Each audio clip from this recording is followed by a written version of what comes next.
Picture this. It's March 10th, 2023. You wake up, grab your phone, and see the headline. Silicon Valley Bank, the 16th largest bank in America, has collapsed. Completely gone, in less than 48 hours. $175 billion in deposits vanished into regulatory seizure. But here's the part that really keeps you up at night. When you look closer, you realize this wasn't random. It wasn't a freak event. It was inevitable. And the weapon that destroyed it is the same one that created it. Interest rates. Not a virus, not a war, not a scandal, just a number. A percentage point that central bankers quietly adjust in meeting rooms and announce in press releases that most people never read.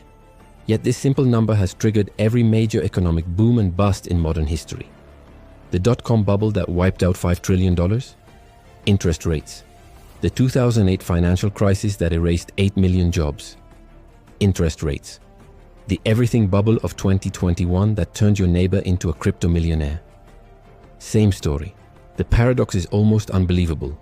The very tool designed to stabilize the economy is the same mechanism that destabilizes it. It's like discovering that your fire extinguisher can also double as a flamethrower depending on which way you point it. And right now, we're living through the aftermath of the most dramatic interest rate experiment in human history. Understanding this one mechanism can explain almost every boom and bust you've witnessed and help you see the ones coming next. This matters because interest rates control something fundamental: the cost of money itself. When rates are low, borrowing gets cheap. Businesses expand, people buy homes, startups get funded, and markets soar. But when rates rise, that engine reverses. Mortgages become unaffordable, businesses cut jobs, and entire sectors collapse. Your job security, your savings, your retirement, all of it dances to the rhythm of interest rate changes. The stakes are enormous. We're talking about trillions of dollars flowing through markets, millions of jobs created or destroyed, and the wealth of entire nations rising or falling. During booms, ordinary people can become rich almost overnight. During busts, those same people can lose everything.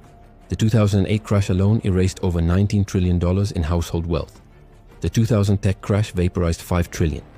None of that was random. It was the direct result of interest rate policy. And here's what makes this urgent. We are reliving through one of the fastest rate swings in history, from near zero during the pandemic to the steepest hikes since the 1980s. Banks are failing. Tech companies are laying off hundreds of thousands. Real estate is shaking. And yet most people have no idea what's really driving it. When central banks lower interest rates, they're basically putting money on sale. Imagine your favorite store suddenly offering everything at 90% off. You'd see a stampede. That's what happens in the economy when rates drop. Investors and businesses rush to borrow, chasing opportunities they'd normally ignore. A company that couldn't afford to expand can suddenly borrow $10 million at 3%.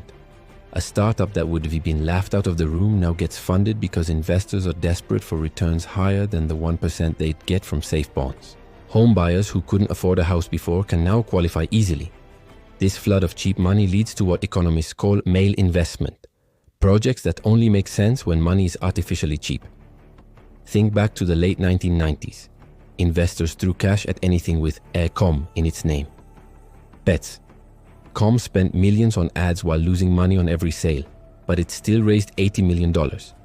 Why? Because when money costs almost nothing, even terrible ideas get funded. We saw it again in 2020 and 2021. Zero rates fueled a frenzy. NFTs, meme stocks, crypto coins with dog logos. When money is free, the line between smart investing and gambling disappears. But it's not just about the money supply. Low rates also change how people think about risk. Imagine gravity suddenly weakening. You'd start doing things that used to feel dangerous. That's exactly what happens in finance when rates stay low. A pension fund manager promises retirees a 7% annual return. In a normal world, that's doable with a safe mix of bonds and stocks. But when the Fed pushes rates near zero, government bonds pay 0.5%. Corporate bonds pay 2%. To hit that 7%, she has no choice but to take more risk. And so does everyone else. Pension funds buy junk bonds. Insurance companies move into real estate. Banks lend to riskier borrowers. Regular investors pour into stocks because bonds no longer pay enough. Individually, each decision makes sense. Collectively, it inflates a massive bubble.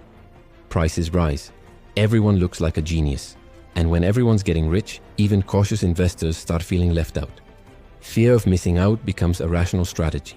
That's how you end up with GameStop soaring from $20 to $400 in a month, or Tesla's valuation exceeding that of the next 9 automakers combined.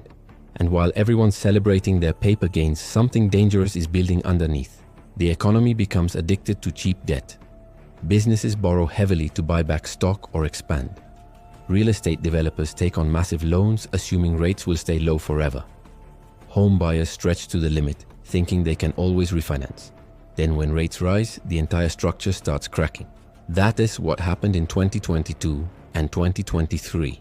Silicon Valley Bank failed not because of fraud or bad loans, but because its safe government bonds tanked in value as rates rose.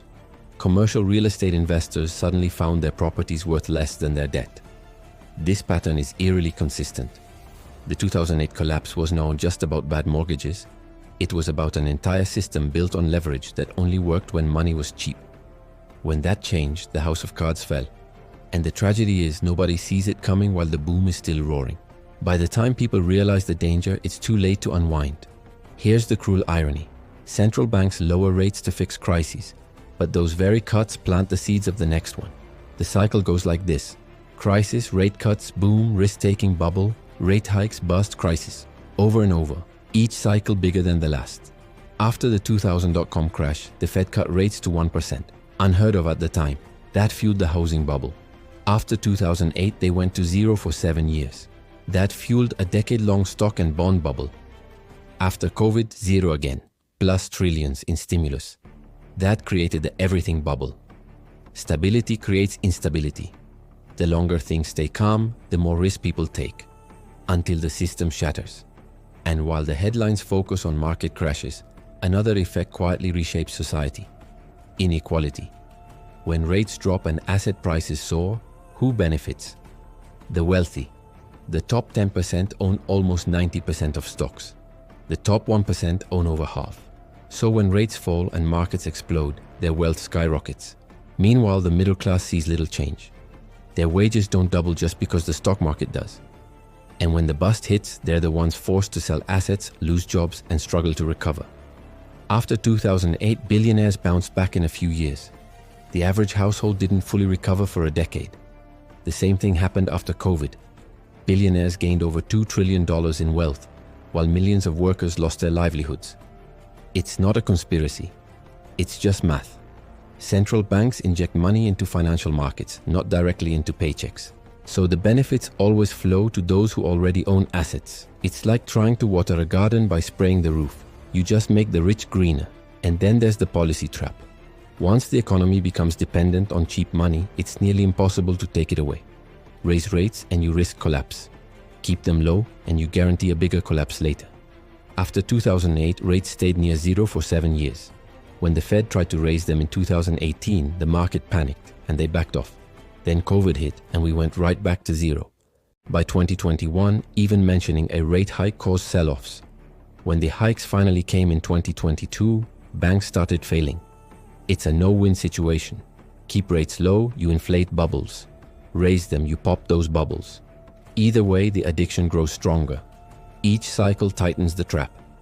In the 1990s, 6% rates were considered low. By 2003, 1% was emergency. By 2020, 0 was normal.